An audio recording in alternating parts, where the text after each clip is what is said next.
Hello, hello, hello. This is the first episode of the FIFA Club World Cup, a global showdown brought to you by the Qooligan Soccer Boys with myself, Gary Stryker, and as ever, the Qooligan. Good morning, Qooligan.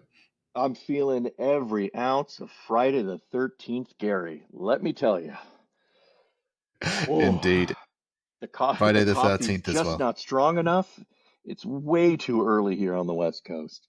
It is The early. only And good so, news yes, is, of course, that for this FIFA Club World Cup, the Qooligan will be relocating to the East Coast temporarily for the remainder of June, and we'll see what happens. it's exciting times. Yeah, we are on the precipice of what is going to be a very, very interesting month of this new format football tournament. And obviously, as you know, we've launched this new dedicated show. So wherever you're watching us, please, as always, follow us, like us, subscribe us on the socials as well. There'll be a whole bunch of activity. We are leaning into this in a very, very big way. Likewise, as you said, Qooligan, you're going to be on the East Coast. I'm also getting on a flight. I'm going to be based out of Miami. We're going to be going to a bunch of games. We should be getting press passes and be able to bring some interesting insights and interviews and all the rest of it. And then the idea for this show and the format is we are going to have a daily show where we'll be talking about the games that happened that previous day and then looking into the games and then some of the narratives and the activities, as well as a number of our podcasting friends and creator friends as well who will be joining us. We'll be sending them to the games as well. So look out for that. And again, just keep following us and obviously feedback is always welcome. So Yeah. Qooligan. So where shall we start? Because I mean, there's a lot of things to look at and cover off before obviously the inaugural game tomorrow again with Miami and Ahly. So maybe transfer window. That seems like there was some Sure. interesting stuff going on there. Yeah, I mean, the biggest critique, obviously, of this Club World Cup, I mean, there were many critiques. I mean, we're not going to gloss over that. But one of the biggest questions and concerns that many people had was, why are you doing a tournament in the middle of the transfer window that involves specifically clubs? This is not the World Cup, right? Which is national. People don't change nationalities, right? It's not like there's a window for you to change your nationality. It doesn't happen very often, but people change clubs all the time, and there are protocols and there are windows and there are rules in effect that say when you can or cannot transfer. And most contracts in Europe, across the world really, expire on the 30th of June. And oh, well, we're going to be in the middle of a tournament then. What happens if you're playing for a team and all of a sudden it goes, oh, hey, to answer that phone, G. It's a very professional podcast I know. There we go. It's move on mute. where you can hear the phone buzzing. But no, it's all good. Muting. But to get back to the point in hand, this was a problem that had to be solved because there was going with 32 clubs, there was bound to be at least one player that was going to get impacted by that. And of course, another concern was what happens if you transfer from a club into another club that's also competing in the tournament? What do you do? FIFA, of course, being the very on top of it and proactive group said, "Oh yeah, we'll just create a special transfer window." Oh, hello. Yeah. So between June 1st and June 10th, there was a very special window that opened up, um, essentially for the Club World Cup teams, but really in effect any team could do it, because the transfer window formally opened on the 1st of June or informally opened on the 1st of June. So the question was, wow, there's going to be a ton of activity and all this craziness and people are going to be flying left and right and deals are going to be coming in thick. And what happened, G? Yeah. Well, Tell me how that drama worked out. Well, there's been a few deals that have been able to be slipped through, right? I've noticed. I think some of the ones that are noticeable. Chelsea managed to squeeze in a striker and get Liam Delap and get that deal done and over the line. Obviously, that one was teed up. The most entertaining one for me is Real Madrid actually, instead of getting Trent Alexander-Arnold on a free transfer, decided to pay 10 million.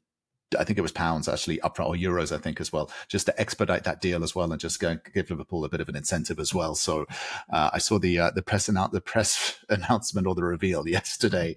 Trent Alexander-Arnold in what I would actually have to say, I was quite impressed. His Spanish, he did his whole introduction purely in Spanish. And so with his Scouse accent as well, it's always a very interesting sort of concoction of the Castellano mixed with the Scouse accent as well. But for sure, he has been learning Spanish for some time. He has been, Somebody's got the premium Duolingo account. Let me tell you, yeah, or maybe he's a Babbel guy. I don't know, but yeah, he's been, someone's been teaching him that Babbel app as well. how to list Yeah. his Z's. Yeah, the double L's as well. So yeah, so Trent is now obviously officially revealed as a Real Madrid player as well, and speaks impeccable Spanish. So well done, Trent. And muy felicitaciones, as they say in Castellano as well. And then I think there was also there was like some rumors flirting around about Ronaldo, Cristiano Ronaldo. Does he sort of find a team and sort of squeeze in as well? And I think he sort of afterwards the deal didn't reveal You're itself. being So very that didn't happen. polite, Gary, but I'm going to tell you this transfer window was an absolute nothing burger. Well, there was a few little transfers. Let us be blunt. Chelsea signing a striker, big surprise. Everybody knew they were going after. Actually, Delap was a little bit of a saga because originally there was a lot of talk about him going to Manchester United. I knew that after that Europa League loss, that was never going to happen. He was never going to attach his train to that losing, to that dumpster fire. And we all knew that Trent was going to Real. That had essentially been revealed in April. Yeah. Inter Miami made no changes. I was surprised. Why Inter Miami, as quote good as they are, and they haven't had a poor season by normal standards. They haven't had a poor season. They surely they had to have gone and picked up somebody or some kind of Messi's got a Rolodex. Why isn't he using it? Right. He could get anybody in the world to come and join him at that club. Except Cristiano Ronaldo. He's not doing it. No. Ronaldo's a whole separate story. Yeah. Ronaldo is a whole separate story with its own set of dynamics and craziness in it. But it's a real shock that they didn't bolster up that side going into it, right? Where do you feel that they needed bolstering? Where would you say that Miami probably sort of are looking a little bit weak or need some coverage? They need depth and they need better defenders. Yeah. They only have, their roster, they have 29 on the roster right now. And while that's not the smallest in the Club World Cup, it is on the shorter side, right? Most clubs are carrying somewhere above 30. So yeah, I just was expecting something, and it didn't happen, right? Yeah, it didn't. No deals across the line. Yeah. And LAFC, I'm like, okay, they could have, they have a designated player spot open. That's true. In fact, they did fill it with somebody, if I'm not mistaken. They did eventually sign somebody. Shoot, I should have looked this up before. But anyway, Gary, look it up for me, and come and send me a lifeline. And then, I think the most interesting trades, though, there were quite a few trades that went under the radar, and the biggest trade is actually one that will not impact the Club World Cup. And that is that's Franco, the Argentinian wunderkind, 17-year-old wunderkind from River Plate. Is this the one? And he went to Real Madrid for 40-odd million euros. Is that the one I saw correct. As well? Yes, I saw this. Yeah. So this guy is hot, right? He's like a Joe Piscopo song. Yeah. Brilliant. If you watch him play, if you see his clips, that kid is remarkable. How old is he? 17. 17. So do you think he'll play? Do you think we'll see him in this Club World Cup for Real Madrid? Do you think? No, because that was the news. So River Plate was like, you can have him, but you can't have him during the Club World Cup. Interesting. Like, you cannot have him for the Club World Cup. Yeah. And they agreed to that. And I think that's a smart move. Why? So Real already have two players coming in, right? They've got Dean Housen, who's coming in on the defensive line, because you didn't mention Dean. You mentioned Trent, but not Dean. So you've got two guys coming in, right? Yes. Already. Their team is strong. Mm-hmm. They don't need an additional person who, frankly, would be getting bench time, right? They would rather him go on River, be the best player on River Plate, and Yeah. sit back and go, ha ha, with their evil Real Madrid laugh, twirling their wee mustaches, going, all right, that's our guy. Yeah. That would be much more in keeping with their villainous style. Yeah. Plus, it gives Xavi a chance to, sort of look and evaluate how he's doing, Mm-hmm. and see how he plays, within another side. Yeah. Um, this is I mean, this is the big one, right? It's huge. Mm-hmm. On the other side, their Inter Milan made two moves. Now, obviously, Inter had that embarrassing defeat, right? Back in the Champions League final, they kind of they were humiliated. Their coach left. But don't worry, kids, because he'll be back at the Club World Cup because he just moved to another club.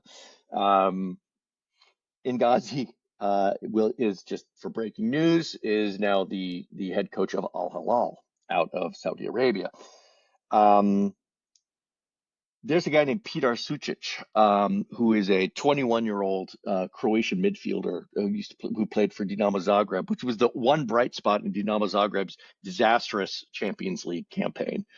Caught the eye of Inter, and they pulled him over onto their side. And then a right winger named Luis Enrique, who, not to be confused with the Luis Enrique Of coach PSG, yes. of PSG. This is the player. Um, no, he's a dynamic, bright, sprightly young winger. He's got 7 goals, 7 assists while playing with Marseille in Liga. So they pulled him in too. So Inter's making some moves, which I think is I think that's actually really intriguing. They're Yeah. bolstering their side. Okay. So you've got Real made some moves, Inter made some moves. Chelsea, Chelsea got one player, yeah. and that's LAFC, yeah. about it, man. And That's about I'm it. and Well, I and now I'm not surprised that smaller clubs didn't make any moves, because in doing my research, what I realized is the African Confederation, the four biggest spenders in the African Confederation within the last year happen to be the four African teams that are going to the Club World Cup.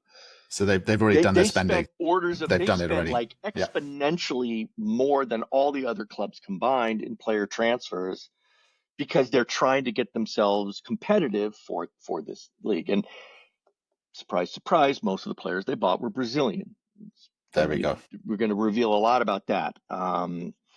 Just out of curiosity, Gary, and we'll see if you did your homework. How many clubs feature Brazilian players Ooh, on this their is an interesting. roster in the Wait. Club World Cup that are not for Brazil? You must exclude Yeah. Brazilian clubs. Okay. So basically, there's 32 teams, right? Minus 4, so there's 28 32 possible teams. teams, right? Correct. So of that, so how many of those 28 teams have Brazilian players? I'm going to say it's going to be something ridiculous. Like, is it 28? Every single one of them has a Brazilian player. Is that right? No, that is not the Okay. case. Okay. Go on. How That is many? not the case. 20. 20 of them. Okay. 20 Interesting. of them. There are So, clubs that do not feature Brazilian players, yeah. okay. But they're, like, for example, Auckland City does not have a Brazilian player. That's not going to come as a big news flash to a lot of, I mean, that shouldn't shock people, right? It's Yeah. but no, but yeah, they're not all there. Other clubs that don't feature Brazilians include Al Ahly, right? So bringing it back, the debut game between Inter Milan and Al Ahly, that's being played tomorrow. Yeah. Stream it on DAZN. There we go. Will only feature one Brazilian, because Interesting. there's one Brazilian on the Inter Milan roster, but there are none on Al Ahly's roster. Okay. Okay. Although curiously, it will feature 9 Argentinians, because there are 9 Argentinians on Inter Milan's roster. Yeah. Okay. So you've Almost as many as Boca Juniors. maybe as many as Boca Juniors. So you've really been getting into the weeds here on the data as well. I've seen that spreadsheet that you sent as well, breaking down obviously the average ages as well, sort of the nationalities as well. It's going to be interesting. So with that in mind, so while I mean, it's interesting how you started and said that the transfer window was a bit of a nothing burger, but then there's been a little bit of activity, not huge amounts of There's movement, been but I agree. but all Yeah. things considered, you expected, and let's talk about the elephant in the room, and that's Ronaldo. Even I did. I expected Ronaldo to come in and play, and I think what's happened is this is Ronaldo actually maturing, surprisingly. Bear with me here. He's out of Al Hilal, right? We know that Al Nasser. He's out of Al Nasser. His contract is up. He does not have a new contract yet.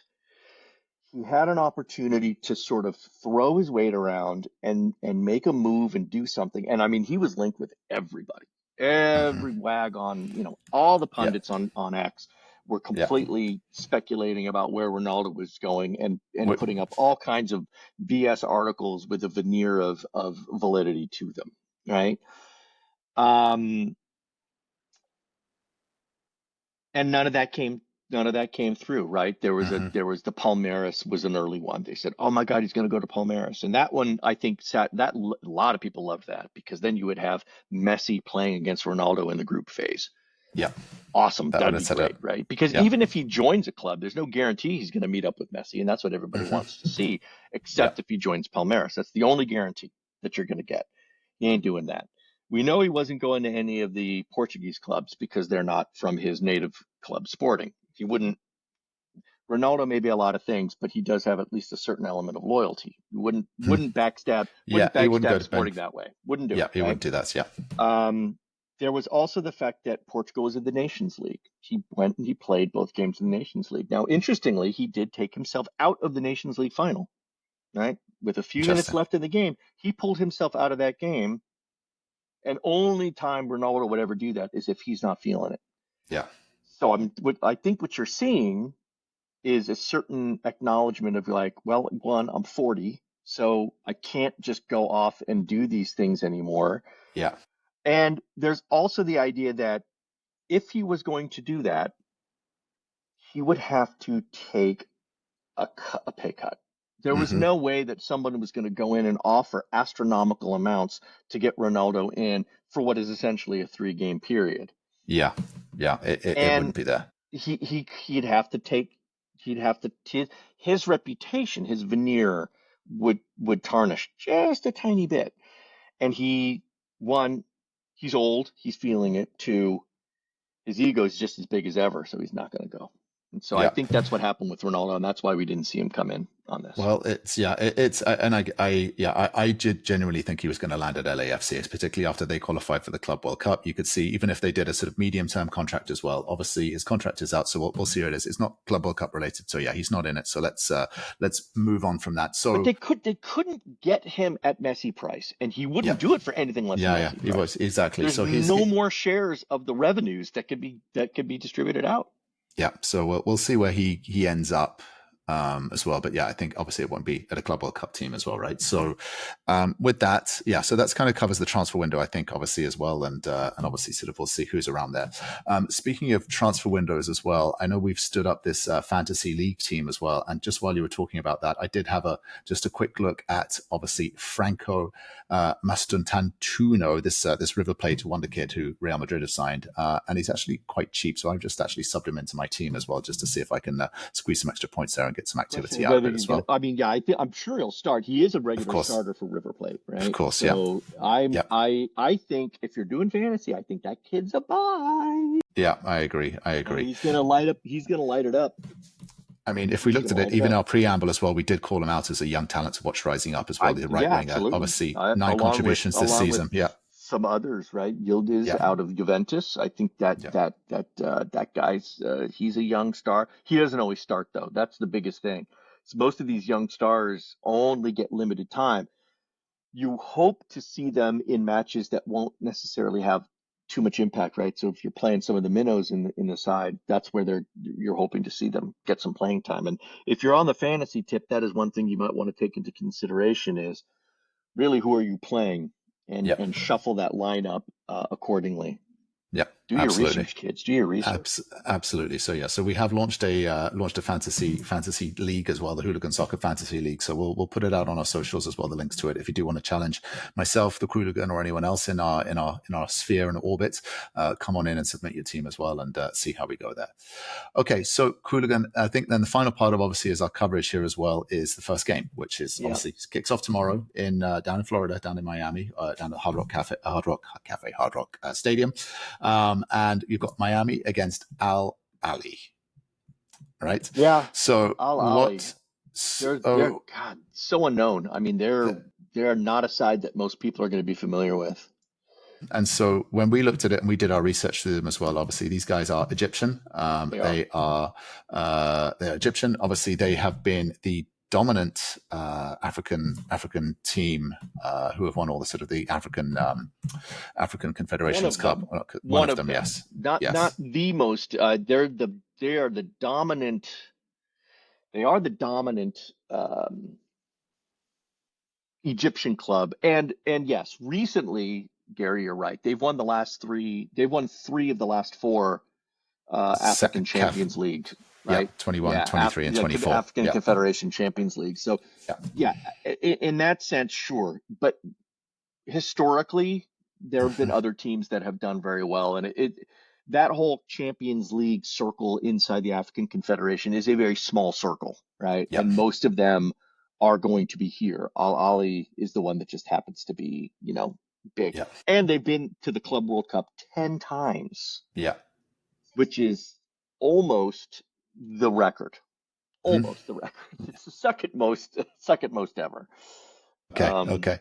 So do we think, what is your thoughts here? Because my sense here is like these Egyptian teams, I just know, even sort of just watching sort of limited amounts of sort of African Champions League that I have, or generally when you watch sort of the World Cup, particularly these North African teams, they are quick, they are dynamic, and they are fit.